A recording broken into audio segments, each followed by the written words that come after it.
So next what we have is a must. So a must is a play that has to stop the clock. So a quarterback can't take a sack and the ball can't be tackled in play.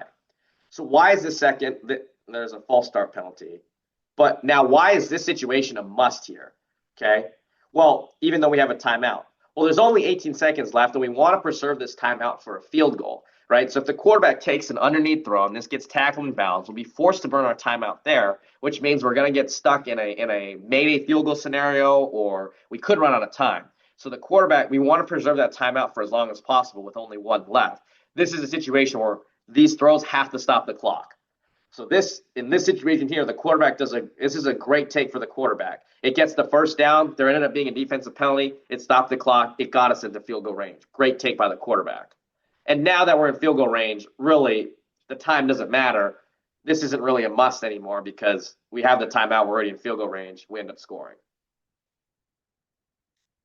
A couple other ones to think about. Singles, that's a one-read play. If it's there, you want to throw it. If it's not, quarterback has to have a quick incompletion in order to preserve time. Okay, so taking a look here, right? Great job by the quarterback finding this throw, because when you look at the timing here, 9 seconds left, clock is running. If the quarterback doesn't have a quick incompletion, right, and they don't score, they're not even going to get a field goal in the situation. Great job here on Georgia, 8 seconds left. Quarterback has a quick incompletion, but now they have the ability to kick a field goal here. This is a situation that you don't want to have happen. So there's 10 seconds left. We either need a touchdown or a quick incompletion. Quarterback here hangs onto the ball, gets sacked. Now the half is over, right? So that's what we don't want to have happen. Another example here. Now, I know this is a situation where New Mexico has no chance of winning, but assuming this is a one-score game with only 8 seconds left, quarterback either needs to have an incompletion or a touchdown here, quick incompletion or touchdown. They run a design rollout play, or what appears to be a design rollout play. But for the quarterback here, hanging on to the ball and then taking the sack ends the game. We can't have that happen. A milk situation. This is a change in tempo following a chunk. So it's when we want to slow the operation down to avoid giving the opponent the ball back. So that's something for our quarterbacks to be aware of. And the final one is a drop. So drop situation is going to be a quick completion with an immediate declare down. So a big coaching point of this is if it's fourth down, you have to get the first down before declaring down. It's typically going to be used in situations you have between 26 and 9 seconds left in the game, and you need a short gain to get us into field goal range. So this is a great example here. 9 seconds left. They're at the minus 49, right? They end up throwing a dagger concept. Receiver drops immediately. They're able to spike the ball and get a field goal off and win this game. This is another great clip to see. UCLA is playing against Northwestern, but this is one here. Again, 10 seconds left, right? Third down, though, so this is critical, right? Receiver catches the ball. Does he have the first down?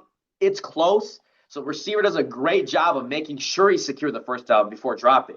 Because if he drops short of the first down, we can't spike it because it'd be fourth down, and we'd probably run out of time. So a couple of end-of-game plays to be aware of for the quarterback, right? We always have to be ready for our clock play, right? And the biggest coaching point of the clock play is the outside receivers are going to run verticals, right? There's a 2-second runoff for spikes, and the quarterback has to take a shot to the end zone if it's under 3 seconds. So like right here, this is an example of a spike in game. Okay, but this is an example here against Arizona where we botched the time. This was a referee error where the time was botched. But as you can see, the clock is running down, so the quarterback doesn't have time to snap it. The ball has to be thrown.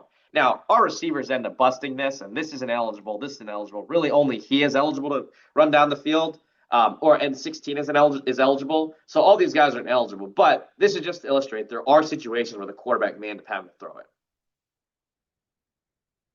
And then the final concept is a score concept. So that's kind of our empty, everyone runs to the end zone, right? So that's if, there's 2 seconds left after first down, we can't get a spike off. Or you can use it as a clock alternative inside the 15-yard line between 26 seconds and 14 seconds. Because we've done some studies and it really only actually bleeds an extra 2 seconds off the clock. So you have the ability to use this as a spike alternative, right? So here's an example here with 18 seconds left. Toledo tries to use this as a spike alternative. Quarterback here really shouldn't be extending plays or throwing this away. Like this needs, for him to waste time, that really wasn't a good idea. So how do we practice 2-minute? So what we do is we have weekly competitive 2 minute scenarios, aiming for 8 to 10 plays, typically starting in minus territory. We want to mix in end to half and end of game scenarios. One of my favorite ways to practice it is our weekly mini 2 minute scenarios.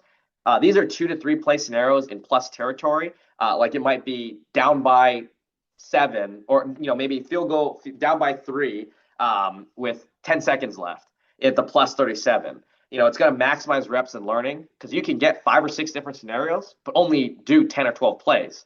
And it also minimizes long running and contact. So it's a great way for us to practice and get a lot of reps in, or get a lot of teaching in without a lot of reps. And then we also do many 2 minute scenarios on air in the off season, which is a preseason drill to help work operation and tempo without contact.